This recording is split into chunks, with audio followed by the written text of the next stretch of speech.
Online. Hey there, everybody, and welcome to the Bold Badass Business Show, where we bring you badasses from all over the globe who are going to shake up your business world and help you have more profit, happiness, joy, excitement in your business right now. And you all, I'm very delighted today to have Jessica Koch. It rhymes with Scotch, you all. Jessica Koch, who is a sales and marketing strategist who has done this, you all, for over 25 years. She has worked with Fortune 1000 companies, many of them. She is able to help people design sales and marketing strategies using technology that work for you. So today we're going to have a lot of fun talking about why your sales intelligence isn't as smart as you think.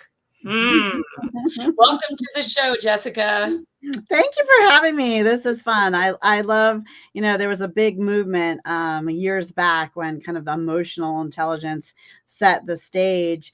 And now there are just so many of those places to dig deeper in. Emotion intelligence, of course, is one. Spiritual intelligence, business intelligence, sales intelligence is its own unique thing. Relationship intelligence, marketing, creative intelligence, and now with the AI world, so AI and analytical intelligence and like social relationship within your business or within a community or within the world, and technical intelligence and financial intelligence. There's just, ecological, so thinking about the environment and the world, like there's just so many kinds of intelligences that have an impact on us personally, but also on our business and touch all of those spaces, I think. I know. And I think it's really fascinating, the term sales intelligence. When you and I talked, I had never heard that term. Makes perfect sense. And I know that you've trained in 6 of those intelligences you just talked about, like spiritual intelligence, Yeah. business intelligence, emotional intelligence. Yeah. The best known one, right, is emotional intelligence. Yeah. I think the one that has been in the news and in the books so much is emotional intelligence. Yeah. Yeah. So let me ask you this, Jessica, because I know everybody's wanting to know, like, let's hear a bit of your story. How did you decide, like, I want to focus on intelligences. I want to get certified in this, That didn't happen at all. I did go through a certification program and got certified in 6 of those that we listed, and I've trained and studied independently in many of the others. But I really wasn't going to be a business owner. That was not a plan for me. I really gifted in sales and got bit early on, very young. About the ideas. Matter of fact, the art of negotiation and sales came to me super young, like literally preschool. I started negotiations, and it's just true story. We would have music class once a week, and the music a lady would come and she would lay out all these instruments, and she had little symbols and triangles and wooden blocks with sandpaper on them and sticks you tap together. You remember all the little instruments with triangles. Ding! The triangle, honey, that was the deal. I knew I wanted to get my hands on that triangle. So I would sell to the other student who had it how great my instrument was and get them to trade almost every week, until I actually kind of got in trouble with the music teacher with it, because I was wrangling people out of the triangle. She's like, who is this little negotiator in my class who won't let anybody else play the triangle? And you know what? The other kid always stuck up for me because I had convinced them that it was their idea. They were persuaded. They wanted the other instrument I had because, man, I made it sound good. I love that. You're making me think about a story of when I was in first grade, and I would do the same for shark's teeth. We would trade stuff, and I was just a big negotiator. I could negotiate bubblegum wrappers for shark's teeth, And you just wonder, you're like, well, doesn't that kid realize a bubblegum wrapper is not as valuable as this shark's tooth they got at the beach? But hey, There we were budding I entrepreneurs, was right? very young with that, but I went into sales for other people and loved it. I did radio advertising sales. I Mhm. managed teams. I did all kinds of very large. I did government sales. I spoke across the country for associations for the Fortune 1000 and for government entities too. And I had a blast, and I love the thrill of. It was like a drug for me.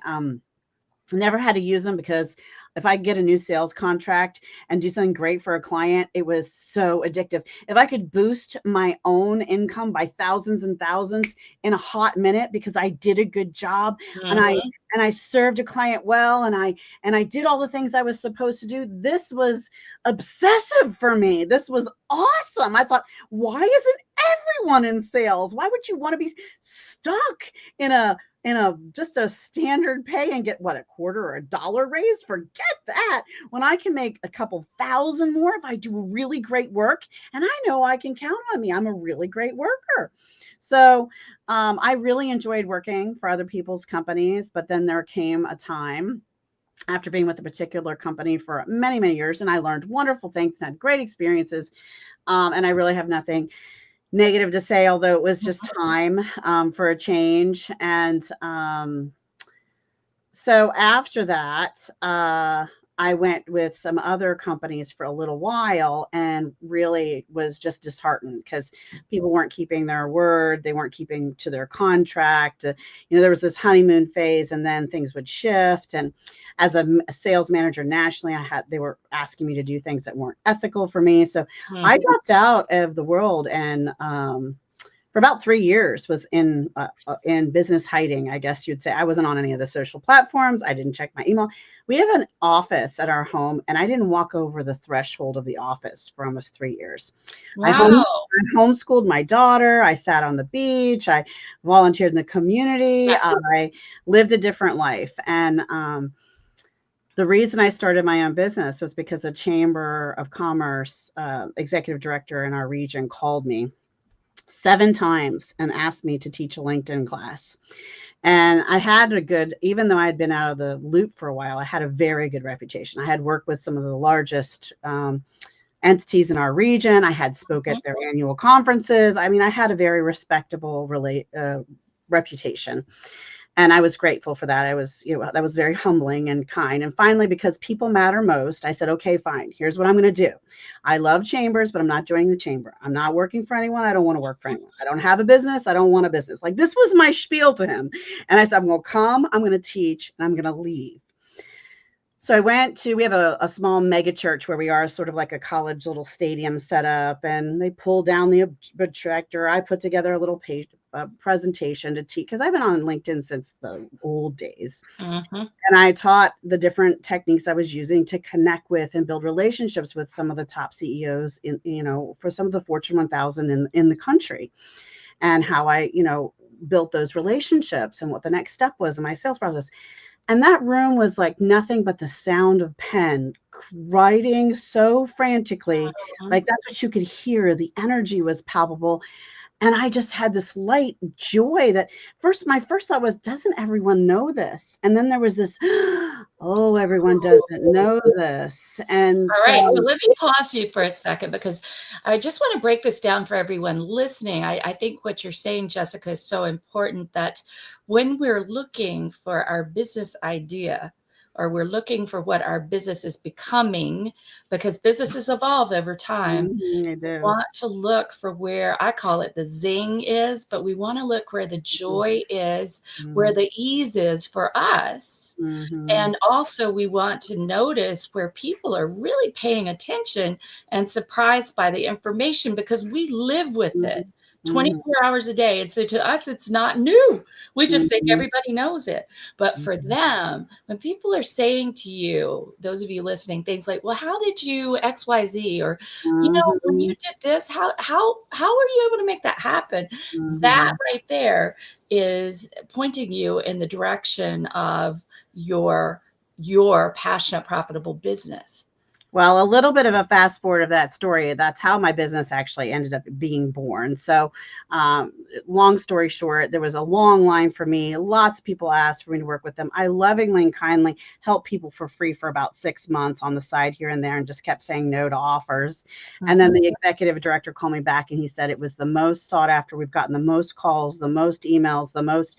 They said, we want you to come and speak for the Women's Business Annual Conference at the college, be the key speaker. So I went and I spoke at that event. And then at that point, my husband said, suck it up, Buttercup, you have a business.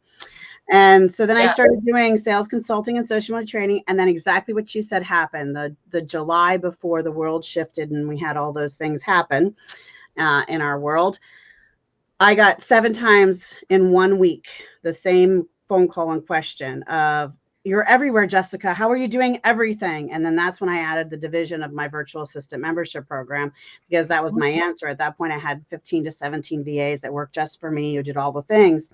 And now we're getting and we're shifting again with AI is out there. How do I integrate that? How do I still Mhm. keep my relationships? How do I have an AI agent or bot that does a workflow of tasks for me that would replace a VA? How do we do that? And we're providing training to our entire team so that we can have the answer for that, and we can show people how to build them themselves, and they can stop paying for 2/3 of the hourly rate that they're paying for now for a human to do something, and have a workflow bot to do it. But I'm also trying very hard, since the beginning of all this social media training I started, was keeping relationships in it, and how to still do that, how to love your community genuinely, but love them more and more vastly and more of them by embracing systems, processes, outsourcing, AI, and automation, and all the beautiful things that come with that,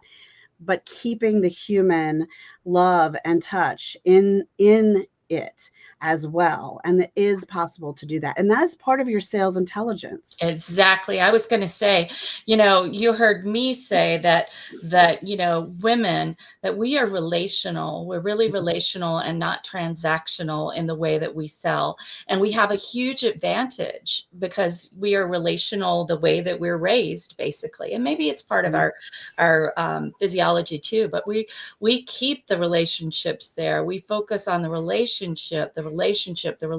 rather than just the transaction, which ends up being a one-time thing, right? If Mhm. you do business transactionally, you'll have a one-time hit and Mhm. that'll be it. You'll have one hit. But if you do it relationally, you will develop customers, colleagues, friends for life, and Mhm. they'll follow you through the evolution of your business, you Mhm. know? When Yeah. I started doing my mastermind, my Make It Happen mastermind, Jessica, what was so cool is that the world had just shut down. I was on my way to New Orleans with my daughter to celebrate my birthday. Everything shut down, though. We couldn't go. And I remember sitting and saying, okay, God, what would you like me to do? And I wasn't afraid. I was simply asking and praying and meditating on the question. And the answer I got was, you do the mastermind you've thought about for 10 years. You're going to do it.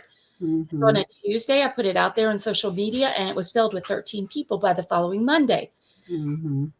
Now, that was about listening, but the people Mhm. who had come to me for spiritual coaching, for Reiki training, etc., were so interested, for business seminars, were interested in the Make It Happen mastermind. So people will follow you if you have sales intelligence that includes relationship nurturance. They'll Mhm. follow you. It's They'll true. follow you. They won't leave you alone. I have interns who won't leave me alone from years ago. Internal customer service right there. So, Mhm.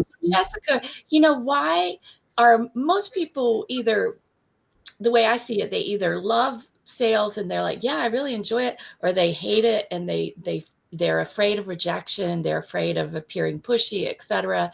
So, how would sales intelligence help that person who really has a hard time picking up the phone or sending the text or the audio message to ask for the sale? So when I was in my young 20s and I was in radio advertising sales, I was having lunch with a girlfriend of mine. Funny enough, she was the competition, so to speak. And the funny thing is, the customers had said, "Oh, they had like scared her about me, and then me about her. Like, oh, have you run into her? Do you know it was the competing radio station, right? And she was the advertising sales for that station. And I Gotcha. was for the other one. And when we finally meet, we fell in love with each other, and we were just the best of friends. And so we were having lunch one day, and we also prayed and did Bible study and things together. Yeah. And we were talking, having lunch. I was kind of bummed because I was a little stressed. We have a lot of children, and I wasn't quite making the money that I really needed to make, or I had some expenses coming, and I was like, oh, how am I going to deal with this? And she said, well, what are you making at the radio station? I said, well, with sales and everything, I'm making around 30,000 a year. And she said, what are you doing? We have the same route. We have the same territory. We have the same customers. What is happening with you? I said, well, the whole thing. It's very difficult because the whole eye of a needle and a camel and all of this with if I make too much, is that bad? If I have too much money, am I greedy? Like the whole struggle of being raised around that kind of energy. And I mean, we were good friends, but she just stopped and pretty powerfully said, shame on you. She said, you have a gift, you have a talent, you have this personality, you have this opportunity to help these small business owners in our community with family-run restaurants and family-owned, sign shops or whatever service they're offering the community, and really help them be creative and get the word out there so they can get foot traffic in their business so that they can leave a legacy for their families. What are you doing? Do you know the next year, same territory, same place, I made over 100,000. It really is about understanding that when we're at a place of service and education and creativity, and we're there to help our clients achieve whatever the goal is, whether it's reaching more customers or solving that challenge that your coaching company or your product or service provides the relief for, whatever it is, we do them a disservice by not educating and sharing and being there and putting ourselves in their shoes. Because that's what I started to do. Right before I would get out of my car, I was, okay, I own this ice cream shop. What can I do to reach the people that matter the most, or I'm bring the most joy to serve? And how can I get more people in here? And what would that campaign, that contest, that energy look like? And then I would rush in the door with 3 to 5 really exciting, innovative ideas that just came to me from just slipping on their shoes. Have you ever tried? Have you ever thought of? And they would be renewed with the energy of excitement of their own business and say, oh, not that one, but that one. Let's, oh, what if we did that, but also did this? And then they would become excited all over again. And of course, they were buying a package of radio ads to go put the news out of, we're going to do this new great thing together. And so it completely changed how I approached it. And I think that's part of sales intelligence, is being not afraid. I think bowling shoes are one of the scariest things out there, right? Because what do? Some teenager spritzes the inside, and about 5,000 stinky, sweaty socks have been in that same pair of shoes. But be bold enough and brave to put on those shoes of all of your customers, no matter where those feet have been, and see what you can do to bring creativity and passion and spark, and try to connect yourself to that energy, because your customers will see you differently than they ever saw you before. You'll become an ally, not a pushy salesperson. And I think another important point you're making is how essential it is to have other eyes on your business. So that's why we all need multiple coaches, as I see it. That's why I've had 16 coaches over the past 4 or 5 years, because I want outside eyes on my business, because we live with it and we can begin to take it for granted, and we can begin to get bored by it. Yes, Let's be exactly. real. That's exactly. I had a moment of boredom this week, and I was like, God, I'm just kind of bored with this. And that is when, thankfully, I had a coaching session for myself, scheduled that later that very day, Mm-hmm. so that I could get renewed myself with some ideas from someone else, and especially, people will say to me, well, Dr. Barnsley, who do you love working with? And I say, well, there's not a particular industry that I love working with. Who I love working with is a quality. It's a person. It's a woman who's a giver, who will, the more money she makes, the more she'll give to the world, and the more that she'll make the world better. Mm-hmm. The For causes sure. she cares about. So it's really, and she's usually 0 to 5 years in her business, but she doesn't have to be a coach. She doesn't have to be this. I mean, I've worked with everybody from tax people to lawyers to crystal healers. It Mm-hmm. really doesn't matter. It's more the qualities of that person. And it actually is a gift to have someone from outside of your industry That's for look sure. at your business and to Mm-hmm. think about those things that somebody's doing in a radically different industry, that could impact yours. So for example, right now in coaching, we have this phenomenon going on of people wanting it done with them or done for them. Mm-hmm. Think about it. Now, where did this idea come from? Think about it. Home improvement stores, right? Done Mm-hmm. with you, done for you. They have their Mm-hmm. little workshops where people can do it with the people, and they can build something, right? Or learn how to build it. And they also have the done for you, where they come out and they install the door, or they do this. So it Mm-hmm. really is a lesson that we can take from a completely different industry that tells us how important this is. And right now, I have a lawyer I'm working with, Jessica. I love this.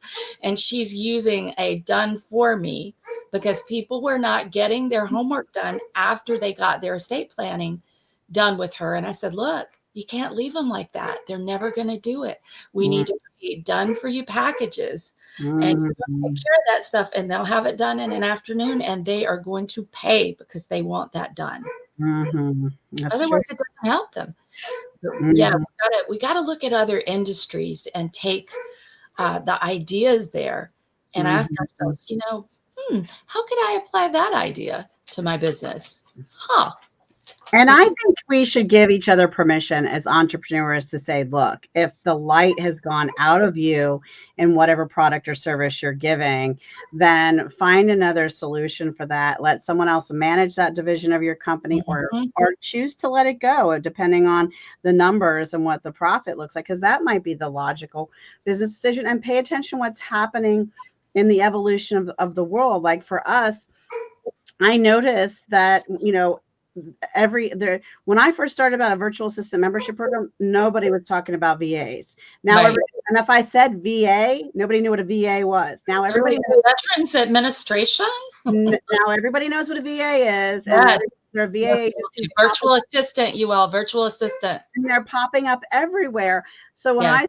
recently when I started talking about building custom AI agents that do workflows and calling that replace 2/3 of what a VA used to do for you, and that our Mhm. VA Mhm. trained in that, all of a sudden the eyeballs and the ears and the attention and the people are texting me again in the chat going, I'd like to learn more about that, just like they were 5 or 6 years ago when I was one of the first pioneering this VA agency thing, a done kind of with you for you approach to it. And so you need to pay attention. And for me, it makes it interesting because I am in the midst of constantly learning new things about what are out there and what tools are out there and how can we automate things.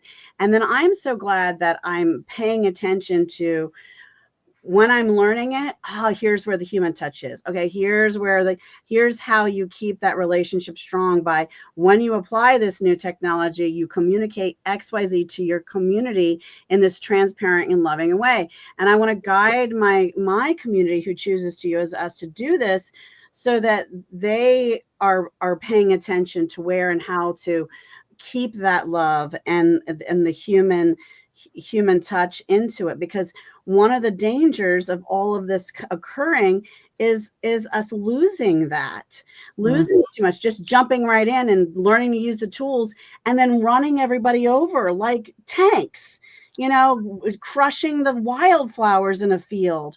We don't want it to be like tanks. We do want the automation. We do want to be able to expand and have that power of a tank, but we don't want it to crush the flowers in the field. You know, and that's your community out there. They're the beautiful wildflowers in this giant, vast field that make up the followers that you have grown over the years.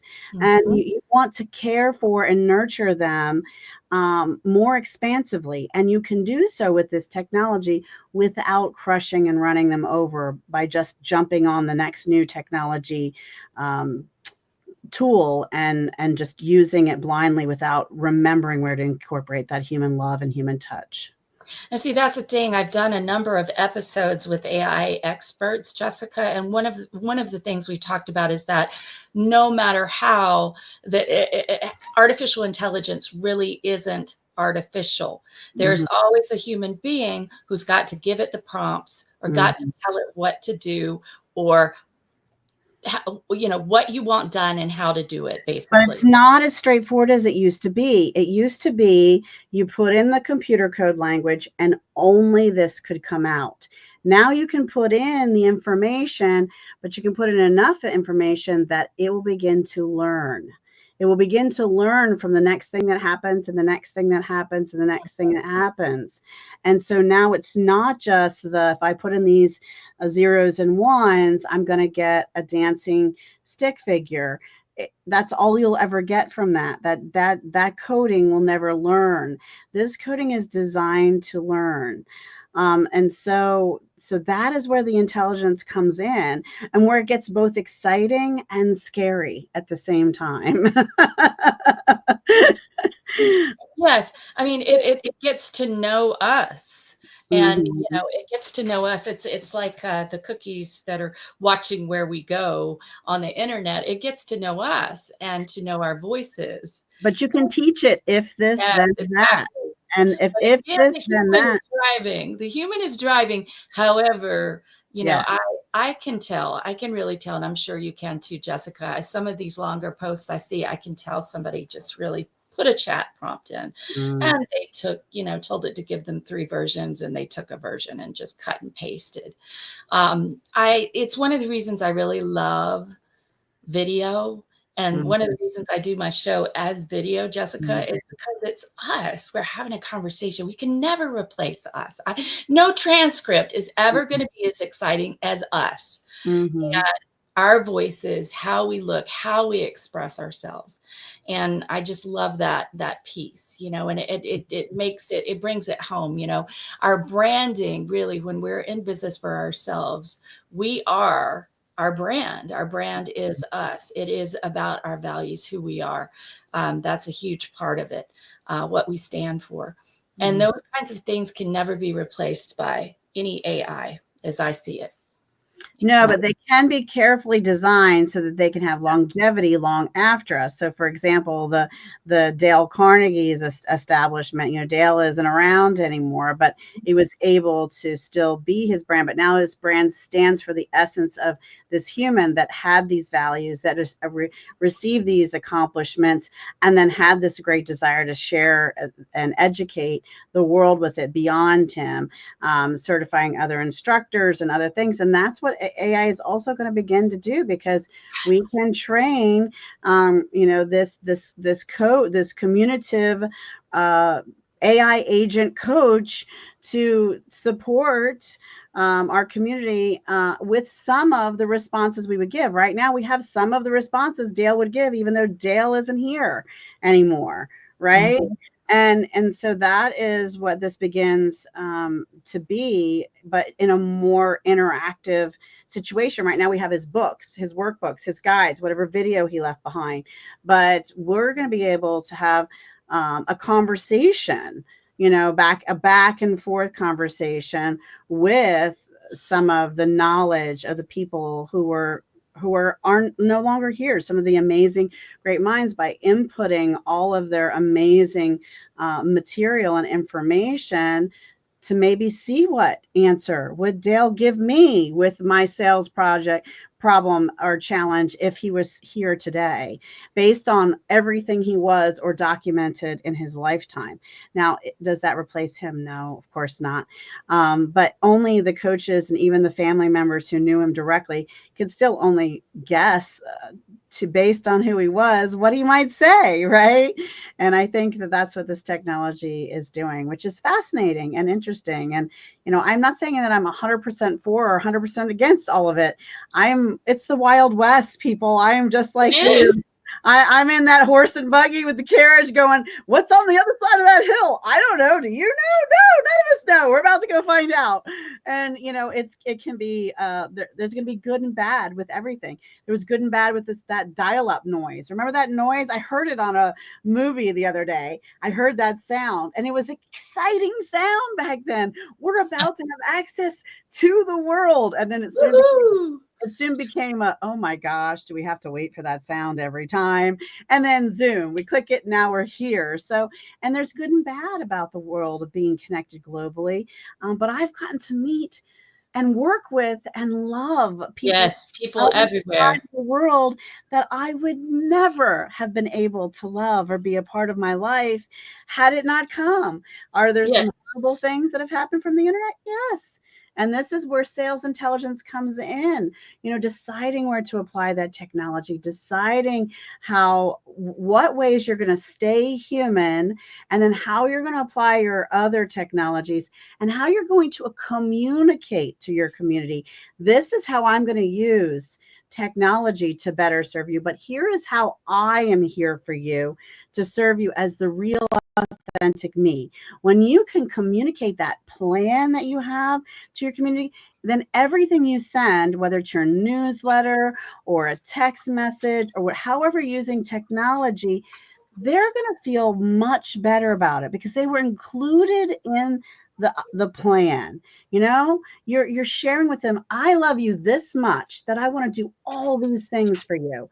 So these are the things where you're going to get all of me.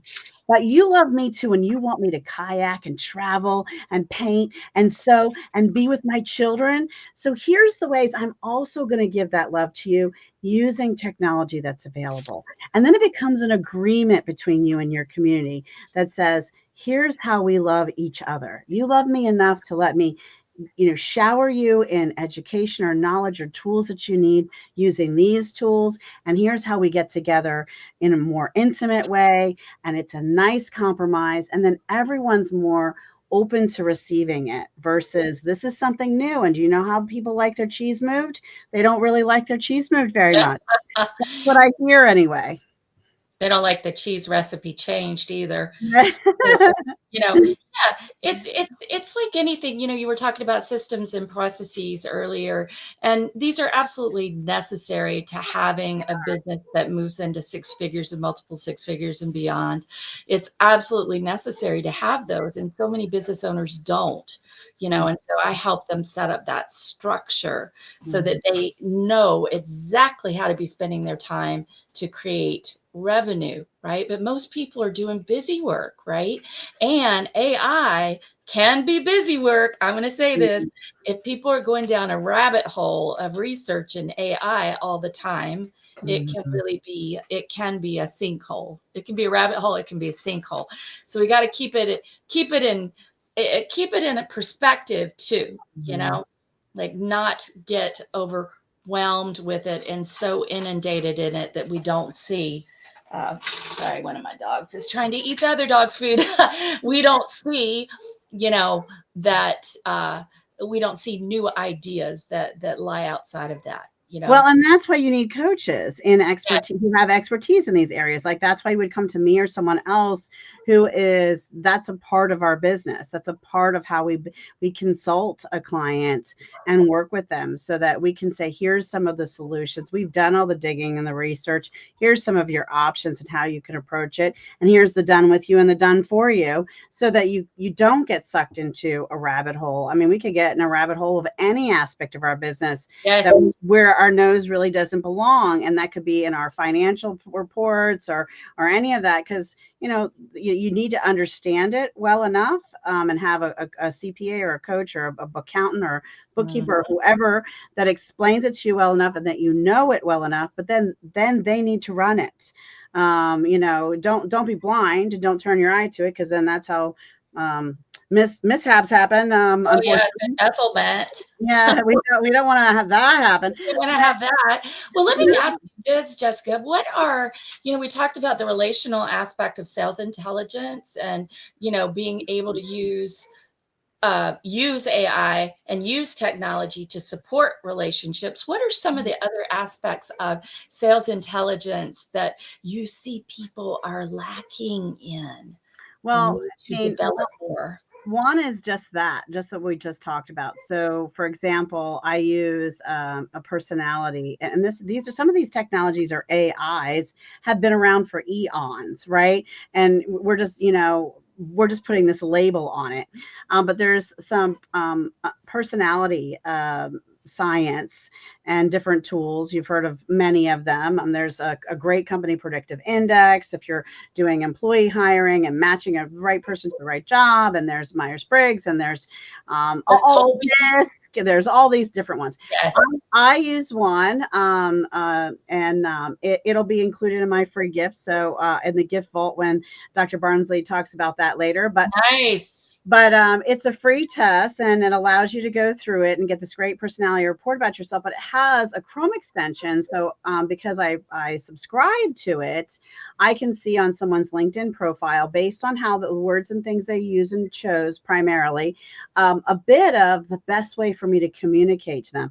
Are they visual? Are they audio? Do they, when you use the word listen a lot versus, look, right? Like there's all these different cues that is amazingly and accurate, so that when you present to them, do you need to give them the white paper, this extensive, long scientific story, or do you need to get to the point of how it's going to get them red carpet access and the life that they dream about, because that's their personality type, right? And so that's one thing to pay attention to, but also just really paying attention to the person, nurturing your community. If you see in their profile, and this can be done automated now more than ever too, that they love gardening, or they're in a gardening group, or they're in a running group, or whatever. When you reach out to them for their once a quarter or twice a year, or whatever your plan to nurture past customers and relationships that just value to you, whether it's a collaboration partner or whatever,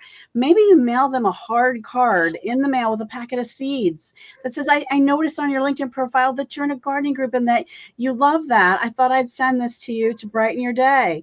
That's it. No other motive, just a point of contact to say, hey, I value you. You're a person in my world.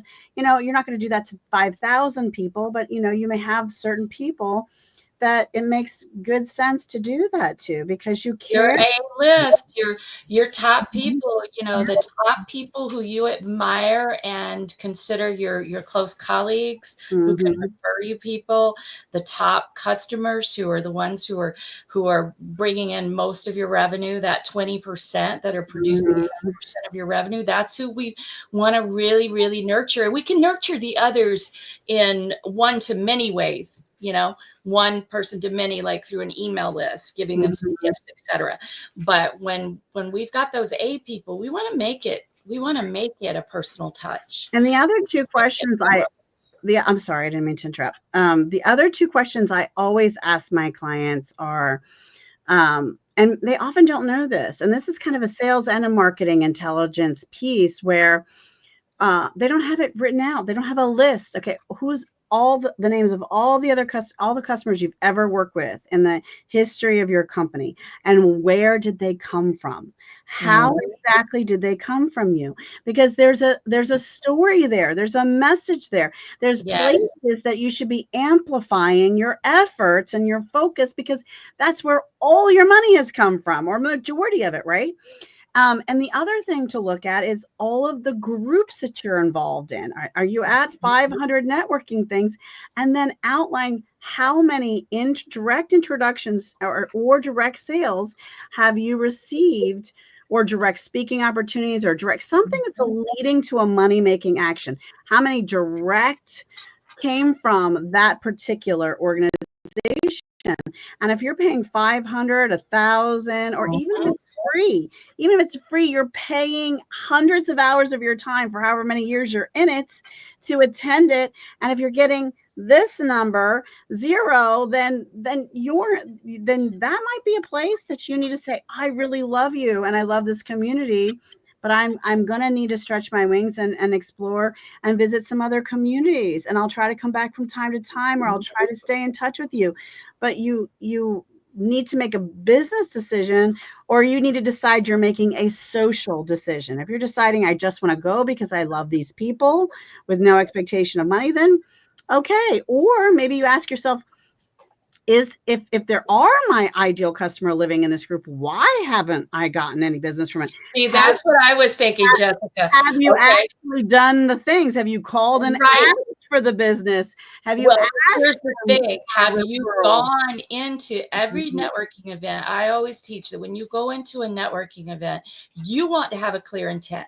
Like when I Yes. go here, I'm going to create 2 podcast swaps and I'm going to have a one-on-one to discuss XYZ, right?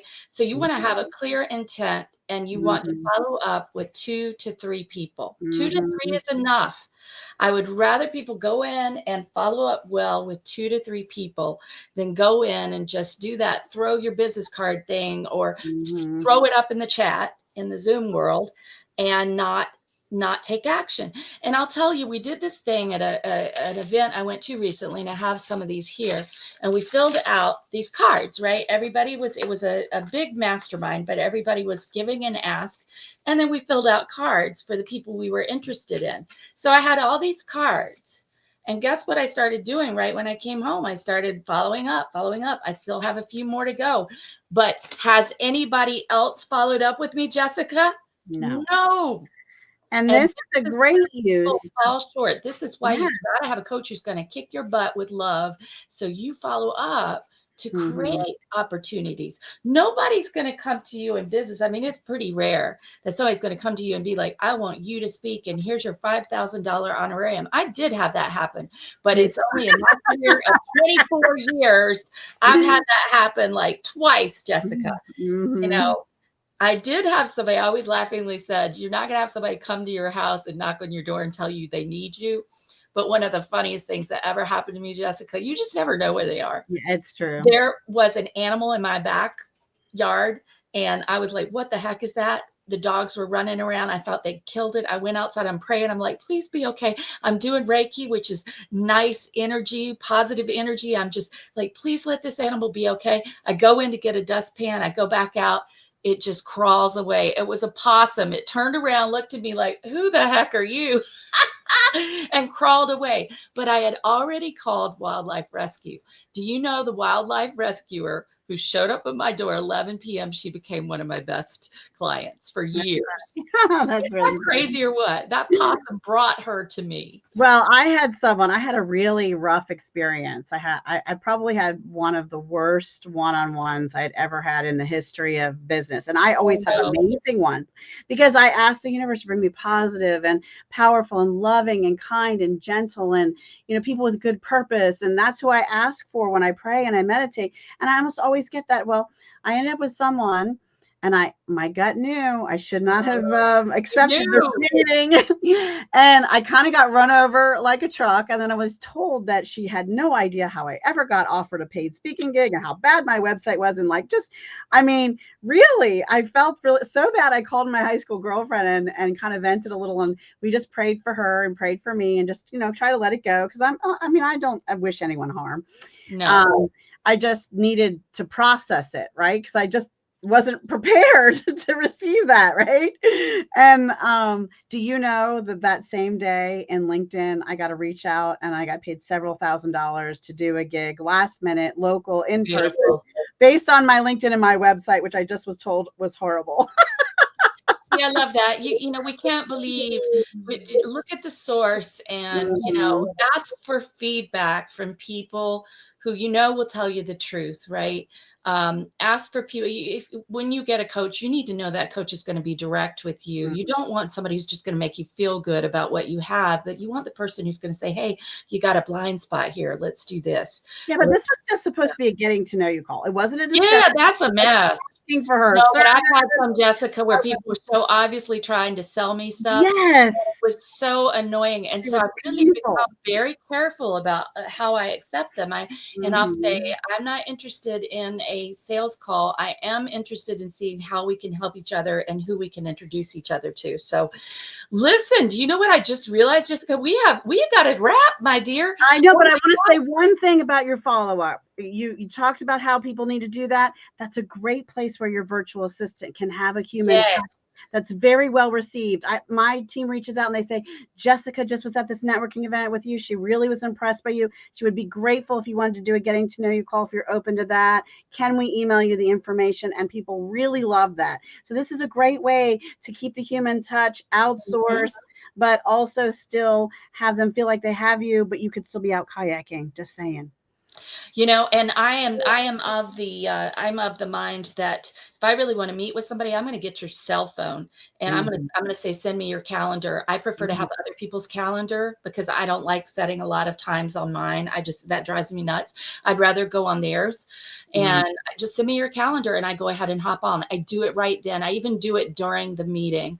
So it's done and I get off there and I'm on to the next project, but I know that the meeting is set. Even if it's 3 weeks ahead, it's set. I do use my calendar. I do use my own calendar and I do a small group intimate getting to know you call because then I can do 7 people in time and it's so fun and the guests get more value out of it than just a one-on-one with me. And then I don't have that many one-on-ones on my calendar because I don't have that many either because mine are very focused on platform swaps, podcast swaps, this kind of thing. However, I like that idea of getting people together just to meet each other. It's kind of like a dinner party on Zoom. It is. It is. It's a great idea. And when you have people who aren't clear about why you're having the one-on-one, I try not to even meet with them, Jessica. I'm just going to be honest. They come and so everyone's welcome to this kind of a session. Yeah. And then they end up meeting someone else and it isn't even usually me that they really needed to meet. Someone else in the room. And then they message me later on LinkedIn, both of them saying, I'm so glad I met so-and-so. And so then I still feel like the hero. I made a connection. So there you go.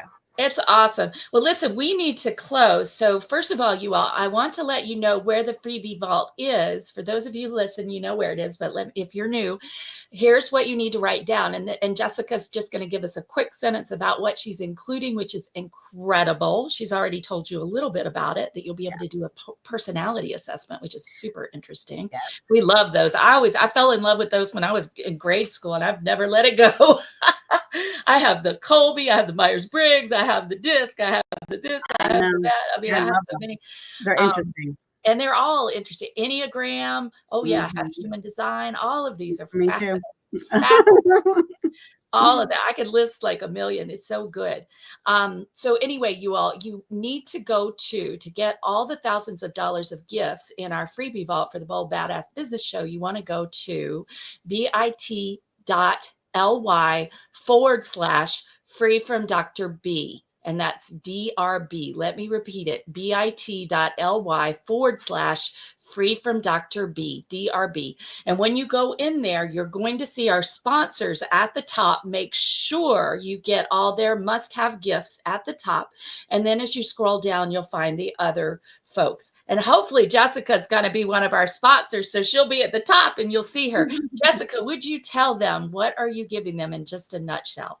Yeah, so it's the top 7 things that you really want to know about your sales intelligence so you can boost your smarts, right, in that department. Of course, there's 3 bonus ones. And then there's also several additional resources, including how to get on my podcast, a bunch of free networking events for speaking opportunities, how to decode yourself and get your personality test. All kinds of free stuff is there.